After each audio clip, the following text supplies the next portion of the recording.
Hello friends, welcome to economic IQ. आज हम भारतीय अर्थव्यवस्था की दुनिया में प्रवेश करेंगे।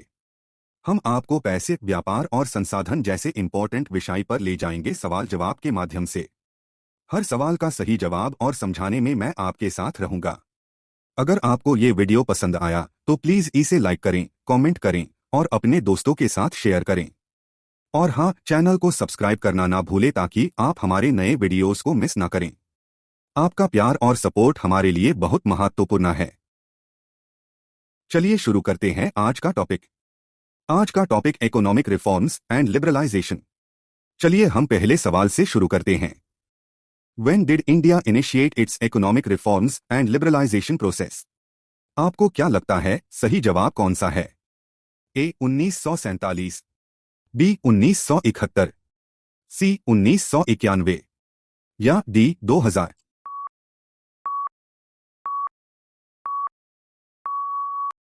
आपने सही जवाब दिया है सी 1991। India initiated its economic reforms and liberalization process in 1991 to shift from a controlled and closed economy to an open and market-oriented economy. आइए अब हम पूछते हैं दूसरा सवाल। Who served as the Finance Minister of India during the initiation of economic reforms in 1991? आपको क्या लगता है सही जवाब कौन सा है?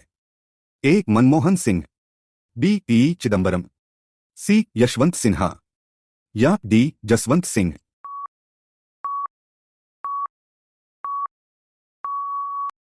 शानदार, आपने सही उत्तर दिया है। ए मनमोहन सिंह।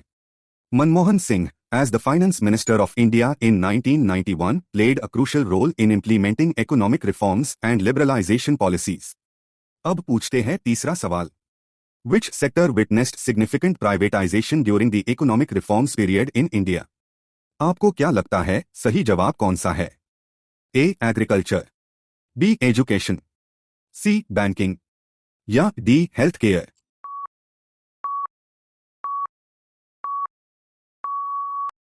आपने सही जवाब दिया है सी banking. The banking sector witnessed significant privatization during the economic reforms period, leading to the entry of private banks and foreign direct investment (FDI) in the sector. चलिए अगला सवाल है। Which policy aimed at attracting foreign investment and technology in India? आपको क्या लगता है सही जवाब कौन सा है? ए मेक इन इंडिया, बी स्वच्छ भारत अभियान, सी लुक ईस्ट पॉलिसी या डी न्यू इकोनॉमिक पॉलिसी?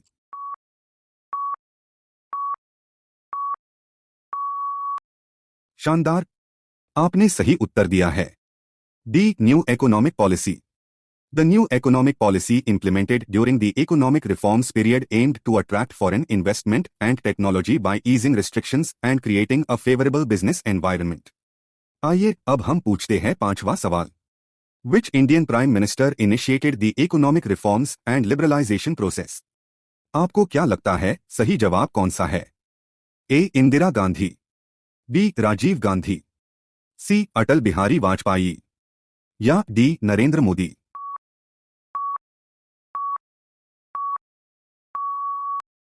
आपने सही जवाब दिया है बी राजीव गांधी।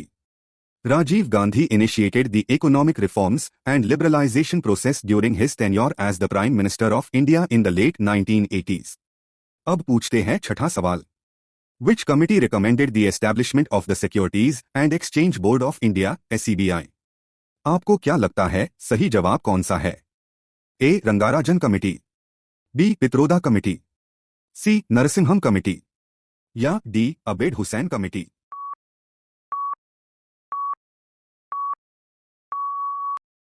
शानदार, आपने सही उत्तर दिया है सी नरसिम्हम कमेटी।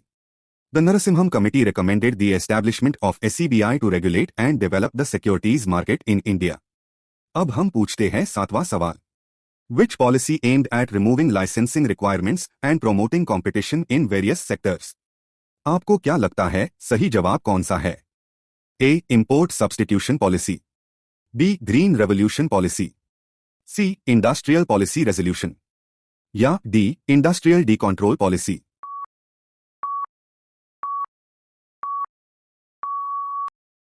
आपने सही जवाब दिया है डी इंडस्ट्रियल डीकंट्रोल पॉलिसी।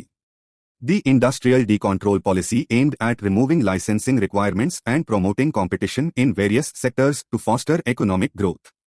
चलिए अगला सवाल है. Which currency conversion mechanism was introduced during the economic reforms period? आपको क्या लगता है सही जवाब कौन सा है? A. Fixed exchange rate.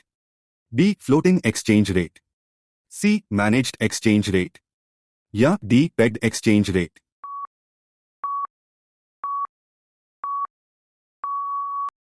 शानदार, आपने सही उत्तर दिया है. B. Floating exchange rate.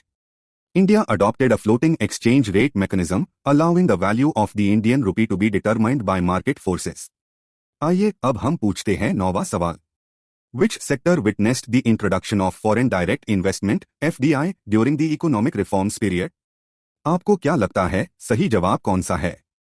A. Healthcare. B. Retail. C. Manufacturing. या D. Agriculture.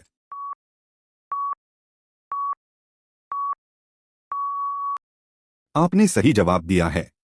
B. Retail. The retail sector witnessed the introduction of FDI during the economic reforms period, allowing foreign companies to invest in the Indian retail market. और अब हमारा आखिरी सवाल. Which economic reforms policy aimed at reducing government control over industries and promoting private sector participation? आपको क्या लगता है सही जवाब कौन सा है? A. License Raj policy. B. Mixed economy policy. C. LPG policy. या D. Import export policy.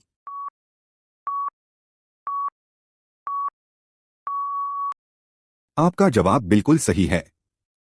आपने दिया है C. LPG policy, liberalization, privatization, globalization. The LPG policy aimed at reducing government control over industries, promoting privatization, and integrating the Indian economy with the global economy. Thanks for watching. अपना score comment में share करना ना भूलिए और economic IQ के साथ जुड़े रहने के लिए hit the like button, subscribe for more, and keep building your economic IQ. See you in the next video.